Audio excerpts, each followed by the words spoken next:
year ago, I was in bondage. Now I'm back out here reaping the blessings and getting the benefits that go along with everything that's out here for kings like us.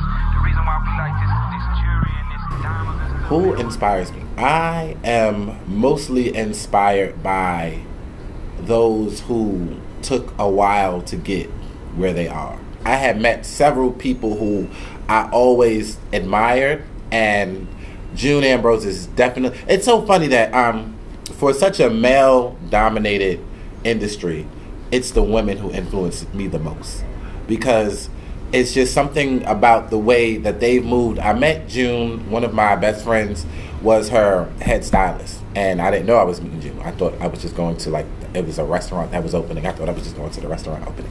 And I walk in, and June is sitting at the table, and I was just like, what's June Ambrose? I sat down. She was just like, she's very big. She's very out there. Hello. I was like, this is the most random thing ever. So I'm having a whole conversation with her. She was like, I like your blog. You read my blog? She was like, stuff a lot of people like. I love it. Last night at NYC is my favorite section. Once somebody says that, they really read the blog. And I'm just like, I sat back like, I didn't really know what to do. And so Becca, who was my one of my best friends, she was just like, okay, don't get stuck.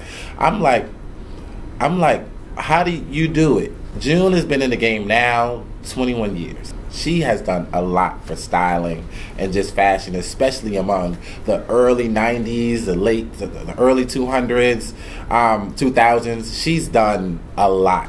And I feel as though now everybody knows who June is. After all the blood, the sweat, the tears, the way I see her progress, the way she moves, all of the humility, all of the drama, all of the big lights, camera, action, it reminds me of someone who's fought really hard to get where they are. So she knows how to stay on top.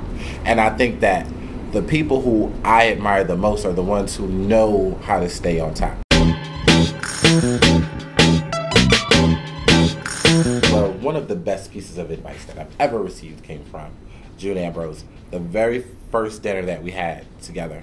And I asked her what were her keys to success. And she was just like, it's a few of them, but she said, in this industry, you will meet, especially in your line of work, being a blogger, you're going to meet a lot of influential people. You're going to meet a lot of celebrities. You're going to start working with these people. You're going to work with these brands. You're going to work with corporations. She said, please understand that a lot of them, and most of them, are not your friends. She says, for them, this is a business transaction. And if you are a blogger and they want to continuously get good press, they're going to stay in your good graces.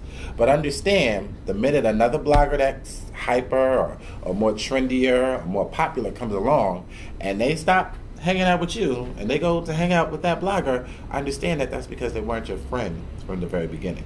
She said the tactics that people use very crafty in the world, but in this industry even craftier. And to prepare myself for that, she stopped me from a lot of heartache, because when a lot of relationships started to form, I was just like, okay, let me see how far this goes. And she was right in more cases than one. So I think me prepping myself for that head on was amazing. Another piece of advice, well, I don't know if it was necessarily a piece of advice. I think it was one day I was reading something. I always wish I could remember what I was reading. And it said, don't be afraid to be number two. And when I read it, and that's just what it said. It didn't really explain it. Didn't really say anything. I'm like, okay. I started to think of all the number twos in the world. And I saw a documentary recently about background singers. And it was probably the best documentary I've ever seen. What they were saying is that the background singer is probably more important than the actual singer. Because when the singer is not doing good, the background singer steps in. Or when the singer falls flat, the background singer picks it up. And this is not just the background singer on the stage, this is the background singer on the record, on the actual recording. The background singer saves the day, but to the world, the background singer is number two.